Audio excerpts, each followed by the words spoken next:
Hello everyone, welcome back to my other mini blog. তো অনেক দিন মধ্যে একটা নতুন ভিডিও নিয়ে চলে এলাম তোমাদের সঙ্গে। তো অ্যাজ ইউজুয়াল চললাম ইউনিভার্সিটি। তো ট্রেন ধরে চলে এলাম শিয়ালদা। এবার শিয়ালদা থেকে নেমে দৌড়ে দৌড়ে বাস ধরতে হবে। তো দৌড়ে দৌড়ে এসে বাস ধরেও ফেলেছি। দেন গান শুনতে শুনতে চললাম ইউনিভার্সিটি। তো ইউনিভার্সিটিতে আসলে না আমার একটা জিনিস খুব ভালো লাগে, যে মানে এখান থেকে না এত সুন্দর একটা ভিউ দেখা যায়, মানে অপূর্ব। সামনে আমাদের চিড়িয়াখানা, তারপরে প্রক্সিমেট্রি, আরও অনেক কিছু।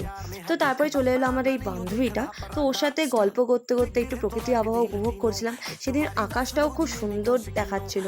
আর এখান থেকে না মানে কলকাতার সব সব জায়গা দেখা যায়। আর এটা হলো আমাদের মুক্তমঞ্চ, যেখানে আমাদের নানারকম অনুষ্ঠান হয়। তারপরেই চলে এলাম ক্লাস করতে। ক্লাস শেষ করেই দেন এবার বাড়ি যাওয়ার পালা। তো এই যে দুই বন্ধু মিলে একটু ঢং করে নিলাম। তো ওর সাথে একটু ঢং করেই চললাম এবার বাস ধরতে। তো বাসে উঠেও পড়েছি। এবার যাব শিয়ালদা, দেন ট্রেন ধরে বাড়ি। তো তোমরা সাবস্ক্রাইব করো, আমি বাড়ি যাই। দেখা হবে নেক্সট কোনো ব্লগে। এখনকার জন্য টাটা।